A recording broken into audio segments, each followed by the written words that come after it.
नहीं दीदी, आप ना नहीं कहोगी। पहले भी 2 बार आप ऐसे ही टूट टाल चुकी हैं। अब फिर आपको मौका दिया जा रहा है तो फ़ायदा उठाइए ना। फिर आप ही तो बता रही थी कि इस ट्रेनिंग के बाद प्रमोशन का चांस भी मिल सकता है। पम्मी ने चाय की ट्रे मेज पर रखते हुए फिर से वही जिक्र छेड़ दिया। सुनीता अपना चाय का कप उठाते हुए बोली, अब मेरी बात ध्यान से सुन। मुझे इस ट्रेनिंग से कोई ख़ास फ़ायदा नहीं होगा और ना ही मैं अगले प्रमोशन के लिए अधिक लालायत हूँ। हाँ, हमारे ही बैंक के किसी और सहयोगी को अगर यह चांस मिलता है तो उसको वह उसके परिवार को अधिक लाभ पहुँचेगा। फिर राम बाबू, सुधीर जी जैसे लोग तो अपने अपने परिवार को भी साथ ले जाना चाह रहे हैं घूमने के लिए। दीदी, जब बॉस ने आपकी सिफारिश की है तो राम बाबू, सुधीर ये सब कहाँ से टपक पड़े। आप सबसे सीनियर हो, आपको चांस मिल रहा है। बस मैं अब और कुछ सुनने वाली नहीं हूँ। मैं तो 3 दिन की छुट्टी लेकर आई ही इसलिए हूँ कि आपके जाने की तैयारी करा सकूँ। आप तैयार हो जाओ, बाजार चलती हैं। मैं तब तक आपकी वार्डरोब चेक करती हूँ कि क्या क्या लेना है आपको। कहते हुए पम्मी ने चाय के बर्तन समेटने शुरू कर दिए। तू भी जिद की पक्की है, कह सुनीता को हंसी आ गई। वैसे देखा जाए तो सुनीता से रिश्ता भी क्या है पम्मी का। बस जब तक यहाँ इसकी नौकरी थी तो इसी फ्लैट में सुनीता के साथ रही थी। फिर अपनापन इतना बढ़ा कि सगी बहन से भी अधिक स्नेह हो गया। अब शादी करके दूसरे शहर चली गई तो भी आए दिन फ़ोन पर बात करती रहती है। फिर पता नहीं कैसे इसे टूर की भनक लगी तो बिना बताए आधम की। तू तो शादी करके अब बड़ी बहन की तरह रोब झाड़ने लगी है मुझ पर। वह तो है ही, अब कोई तो आपको सही राय देगा। चलो अब और बातें नहीं, आप जल्दी से नहाकर तैयार हो जाओ। तब तक मैं नाश्ता तैयार करती हूँ, कह पम्मी रसोई में चली गई। जब तक सुनीता नहा कर निकली तब तक पम्मी ने उसकी अलमारी भी टटोल ली थी। बोली, यह क्या दीदी, सारे पुराने फैशन के कपड़े हैं और इतने फीके रंगों के। अरे विदेश जा रही हो तो थोड़े चटक रंग भी ले लो। आज मैं पसंद करूँगी आपके लिए कपड़े। आप टोकना मत, मैं पिछली बार कुछ सूट लाई थी आपके लिए, आपने सिलवाए नहीं। अरे हाँ, उन्हें तो मैं रश्मि और आशा को दे आई थी। उनके गोरे रंग पर वे बहुत फब रहे थे और फिर उनकी उम्र भी है। दीदी फिर वही बात, अभी आप कौन सा बूढ़ी हो गई हो कि वे कपड़े उन पर फबते हैं और आप पर नहीं। अरे मैं इतने शौक से आपके लिए लाई थी और आप भी बस विनी, रश्मि, गीता, आशा आदि के बारे में ही सोचती रहती हो। पम्मी, मेरा परिवार है यह, सुनीता ने धीरे से कहा। मैं कब कह रही हूँ कि आपका परिवार नहीं है यह, पर वे लोग भी तो कभी आपके बारे में सोचे, कभी आए आपके पास। आपने अपने फ्लैट में गृह प्रवेश किया था तो आया था कोई। आप इतनी बीमार पड़ी कि अस्पताल में भर्ती रही, क्या कोई आया था आपको देखने के लिए। तब कहाँ था यह परिवार। फिर सुनीता को चुप देखकर आगे बोली, सॉरी दीदी, मेरा मकसद आपका दिल दुखाना नहीं था। मैं तो बस यही कहना चाह रही थी कि कभी तो आप अपने बारे में सोचें कि आपको क्या अच्छा लगता है, किस बात से खुशी मिलती है। क्या इतना भी हक नहीं बनता आपका। चले अब नाश्ता कर ले, ठंडा हो रहा है। सुनीता सोच रही थी कि बातों का रुख बदलने में कितनी माहिर हो गई है यह लड़की। जब अपने बारे पे सोचने का समय था तब नहीं सोचा तो अब उम्र के इस पड़ाव पर क्या सोचना। फिर नाश्ता करते हुए बोली, तो इस बार तू मुझे लंदन भेजकर ही मानेगी। हाँ दीदी, मैं आई ही इसलिए हूँ कि आप कहीं पहले की तरह इस बार भी अपना ट्रिप कैंसिल न कर दे। नाश्ता करने के बाद दोनों ऑटो रिक्शा से बाज़ार चल दी। बाज़ार पहुँच तब पम्मी ने ऑटो रूपाली ब्यूटी पार्लर के सामने रुकवाया तो सुनीता चौंक उठी। बोली, अरे यहाँ क्या करना है। दीदी आप जल्दी अंदर चलिए, मैं रूपाली से आपका अपॉइंटमेंट ले चुकी हूँ। पम्मी सुनीता की बात को अनसुना कर ऑटो वाले को रुपए देती हुई बोल पड़ी। पम्मी ने सुनीता के केस सेट करवाए, कलरिंग भी कराई, फेशियल के लिए भी जिद करके बैठा ही दिया और फिर बोली, दीदी आपको यहाँ थोड़ी देर लगेगी, तब तक मैं बाज़ार से कुछ सामान खरीद कर लाती हूँ। बाज़ार पहुँचकर पम्मी ने कुछ कॉस्मेटिक्स और महंगे सूट खरीदे। जब ब्यूटी पार्लर लौटी तो सुनीता का एकदम बदला हुआ रूप पाया। बोली, वाह दीदी, आपकी तो उम्र ही 10 साल कम कर दी रूपाली ने। चलिए अब आपको टेलर के यहाँ नाप देना है। कपड़े मैं ले चुकी हूँ, मुझे पता था आपके सामने लेती तो आप खरीदने नहीं देती। पम्मी आखिर तू चाहती क्या है? देखो दीदी, अच्छी तरह से तैयार होने पर स्वयं को भी अच्छा लगता है और दूसरों को भी, और फिर इसमें बुराई ही क्या है। अब मैं जैसे डिज़ाइन पसंद करूं, आप मना मत करना। और पम्मी ने टेलर को सूटों के डिज़ाइन बता दिए। वे खाना बाहर ही खाकर घर लौटी तो सुनीता को थकान महसूस होने लगी थी, पर पम्मी सूटकेस खोलकर उसका सामान जमाती रही। रात को उसने कह भी दिया, दीदी आपकी सारी तैयारियां कर दी हैं, अब टिकट वीज़ा वगैरह का इंतज़ाम तो आपके ऑफिस की तरफ से ही हो रहा है, आप यात्रा का पूरा पूरा आनंद उठाना। कहते हुए पम्मी भावुक हो उठी। अच्छा, अब तू इत्मीनान रख, मैं यात्रा का पूर्ण आनंद लूँगी और कुछ नहीं सोचूंगी। कहते कहते सुनीता का भी गला भर आया था कि कोई तो है उसकी ज़िंदगी में जो उसके बारे में इतना सोचता है। पम्मी के जाने के बाद 3-4 दिन सफ़र की तैयारी की अफरा तफरी में बीत गए। जब सारी औपचारिकताएं पूरी करके दिल्ली से हवाई जहाज़ में बैठी तो इत्मीनान की सांस ली उसने। ऐसे टूर के मौके तो पहले भी कई बार आए थे उसकी ज़िंदगी में, पर वही टालती रही थी। क्या करती, मन ही नहीं करता था इतने लंबे और अकेले सफ़र पर जाने का। छुट्टी मिलती तो बस भाई बहनों के पास आना जाना हो जाता, वही काफ़ी था। इस बार पम्मी ने तो उसे मना ही किया था कि जब दीदी और भैया लोग पसंद ही नहीं करते कि आप कहीं जाओ तो आप उन्हें बताना भी नहीं। सुनीता तब फीकी हंसी हंसकर रह गई। पम्मी उसके परिवार के लोगों की मानसिकता से परिचित हो गई थी, इसलिए सब कुछ कह देती थी। कई बार तो यह भी कह चुकी थी कि अच्छा हुआ आपने यह फ्लैट खरीद लिया, रिटायरमेंट के बाद कोई ठिकाना तो होगा रहने के लिए। भाई बहनों से अपेक्षा रखो तो बुढ़ापे में ठोकरें ही खानी पड़ती हैं।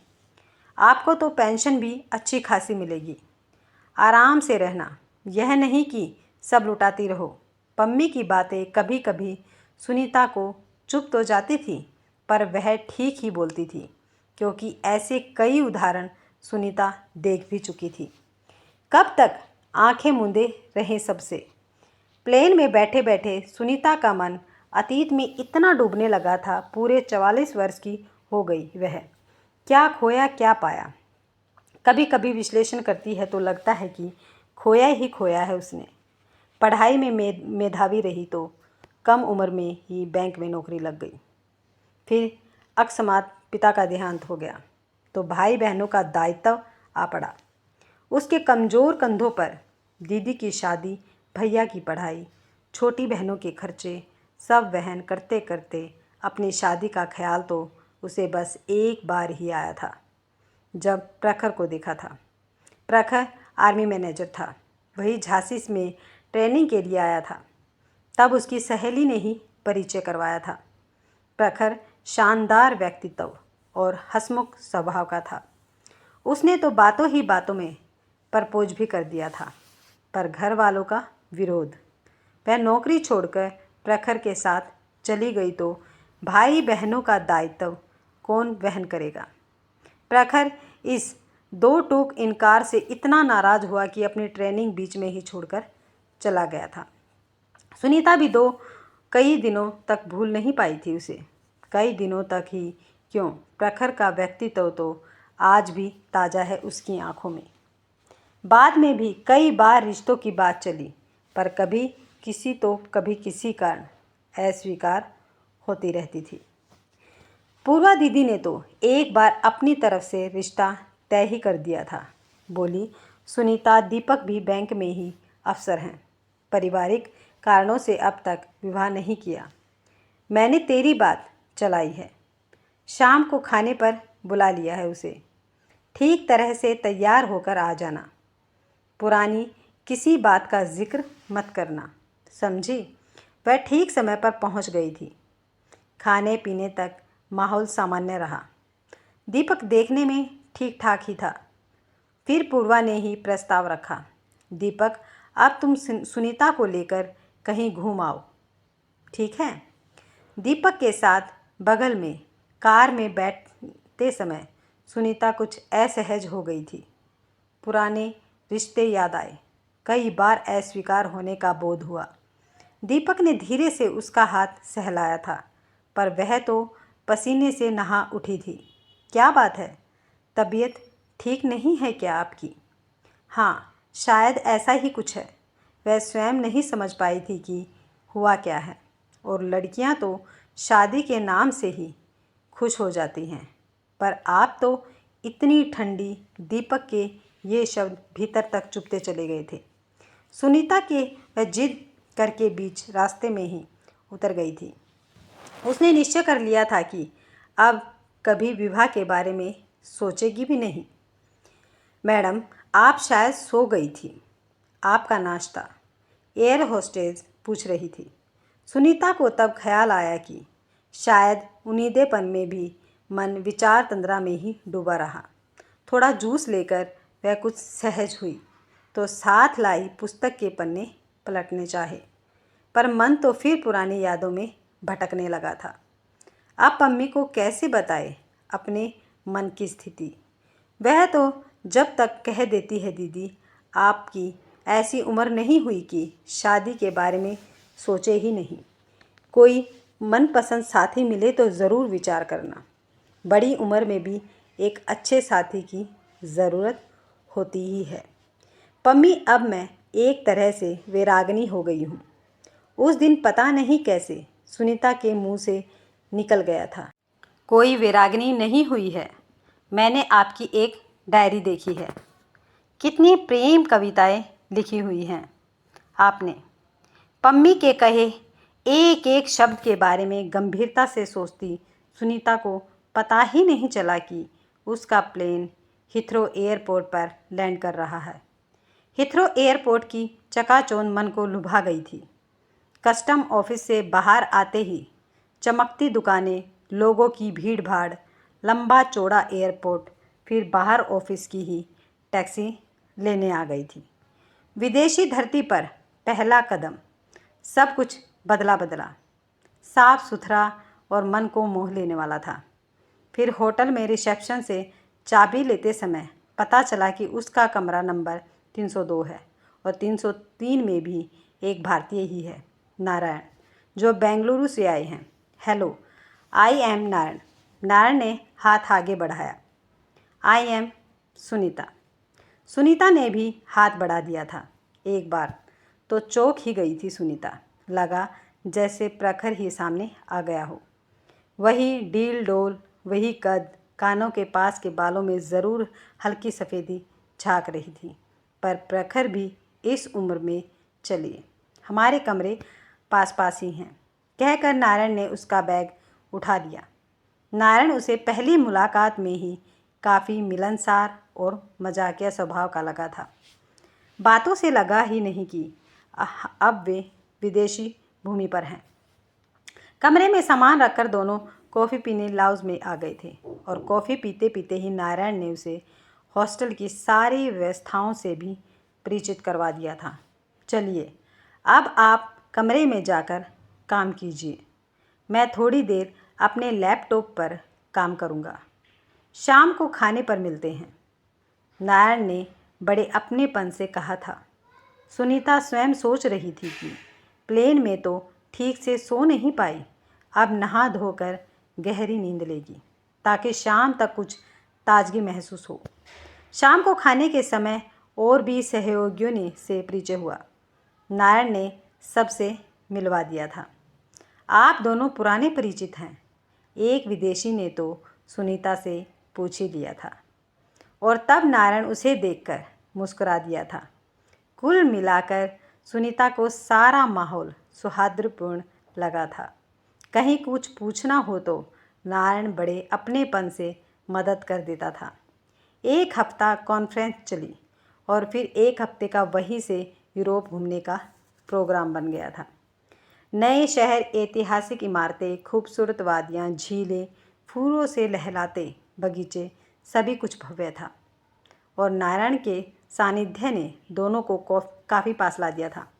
इतने दिन कब बीत गए सुनीता को पता ही नहीं चला था। एक बार भी अपने घर, पुराने परिचितों की याद नहीं आई। लंदन से वापसी की उड़ान थी, अतः फिर उसी होटल में एक रात रुकना था। दूसरे दिन लौटना था। लग रहा था जैसे वह और नारायण दोनों ही कुछ मिस कर रहे हैं। नारायण अपने स्वभाव के विपरीत उस दिन बहुत गंभीर और चुप सा था। आपका सानिध्य बहुत अच्छा लगा। सुनीता ने अपनी तरफ से धन्यवाद देने का प्रयास किया। नारायण फिर भी चुप ही था। आंखों में उदासी की झलक थी। चलो कमरे में चलकर कॉफ़ी पीते हैं, कह सुनीता ने कॉफ़ी का ऑर्डर दिया। कॉफ़ी पीते समय भी दोनों चुप ही थे। बहुत कुछ कहना चाहते हुए भी कुछ कह नहीं पा रहे थे। फिर कब क्या हुआ, कब नारायण उठकर उसके पास सोफे पर इतने करीब आ गया, कब वह उसके कंधे पर सिर रखकर सिसक पड़ी, कब उसने उसे बाहों में ले लिया। कब कब तुम्हें भूल नहीं पाऊंगा सुनीता, हो सके तो मुझे माफ़ कर देना। मैं अपने आप को रोक नहीं पाया। नहीं, सुनीता ने धीरे से उसके होठों को छुआ। माफ़ी क्यों और किससे? बहुत अच्छी यादें लेकर जा रहे हैं हम दोनों। Thank a lot. फिर लगा कि शायद शब्दों से वह सब कुछ बयान नहीं कर पा रही है जो महसूस कर रही है। आखिर आज नारायण ने उसे एक स्वर निर्मित कारावास से मुक्त जो कर दिया।